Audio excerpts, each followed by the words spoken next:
ఒక వ్యక్తి యొక్క అద్భుత సాక్ష్యం. 5వ తరగతిలో ఉన్నప్పుడు యేసుక్రీస్తును సురక్షకునిగా అంగీకరించాడు. అది ఎక్కడ? భారతదేశంలో కాదు, ఆంధ్రప్రదేశ్ ప్రాంతంలో కాదు, మన తెలంగాణ ప్రాంతంలో కాదు, కొంచెం వాతావరణం చుట్టూతో భక్తిగా ఉంటుంది అని అనుకునే ప్రాంతం కాదు. అమెరికా దేశంలో 12 సంవత్సరాల చిన్న బిడ్డ. అమెరికా దేశంలో ఆయన ఒక కెరటం.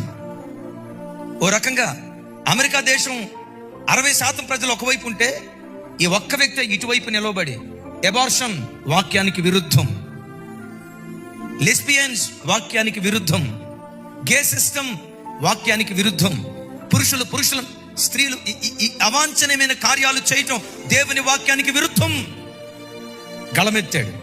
వెళ్ళిన ప్రతి చోటల్లా యేసుక్రీస్తును గురించి ధైర్యంగా బోధిస్తూ వచ్చాడు. జస్ట్ ఈ వారంలో ఒక యూనివర్సిటీ క్యాంపస్లో తన ఆఖరి క్షణాలలో యేసుక్రీస్తును ప్రకటించాడు. ఏమని ప్రకటించాడో తెలుసా? యేసుక్రీస్తే పరలోకానికి మార్గం. ఓ స్థలంలో ఆయన ఇలాగే అడిగారు, బాబు ఇంకో 30 సెకండ్స్లో నువ్వు చనిపోబోతున్నావు అని అనుకో. ఆయన అడిగిన మాట ఏంటో తెలుసా? బుల్లెట్తో నేను షూట్ చేసి ఇంకొక 30 నిమిషాల్లో నువ్వు చనిపోబోతున్నావు అని అనుకునేటప్పుడు నీ ఆఖరి మాటలు ఏం చెప్తావో, 30 సెకండ్స్లో నువ్వేం చెప్తావో చెప్పు. చనిపోయే ఆఖరి క్షణాల్లో భార్యను దగ్గరగా తీసుకొని ఐ లవ్ యూ, పిల్లలను దగ్గరగా తీసుకొని నుదుట ముద్దు పెట్టుకొని దేవుడు మిమ్మల్ని విడిచిపెట్టడు అని చెప్తావా? ఆఖరి క్షణాల్లో ఏం చెప్తావు? 30 సెకండ్స్ నీకు టైం ఉంది. ఏం చెప్పాడో తెలుసా? ఆ 30 సెకండ్స్ టైం ఉంటే ఆఖరి క్షణాలలో దేవుని న్యాయ తీర్పు గురించి నేను చెప్తా. దేవుని న్యాయ తీర్పు గురించి చెప్తా. మనుషులారా, మనమందరం దేవుని న్యాయ పీఠం ఎదుట నిలవబడాలి. మీ సొంత నీతి క్రియలు మిమ్మల్ని పరలోకానికి తీసుకొని వెళ్ళలేవు. మీ మంచితనం మిమ్మల్ని పరలోకానికి తీసుకొని వెళ్ళలేదు.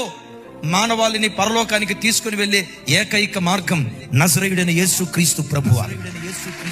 యేసుక్రీస్తు వారు పరలోకానికి తీసుకెళ్తాడు అని నమ్మినంత మాత్రాన మీకు పరలోకం కలగదు.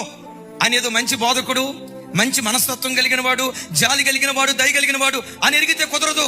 ఆ పరలోక రాజ్యం మీకు దొరకాలంటే సిలువ చెంత మోకరించి నేను పాపిని అని పశ్చాత్తాపడి యేసుక్రీస్తును ఎవరు సురక్షకునిగా అంగీకరిస్తారో, యేసుక్రీస్తును సురక్షకునిగా అంగీకరించిన ప్రతి వ్యక్తి పరలోక రాజ్యంలో దేవునితో కూడా నిలవబడతాడు. 30 సెకండ్స్లో దీని గురించి చెప్తాను సార్.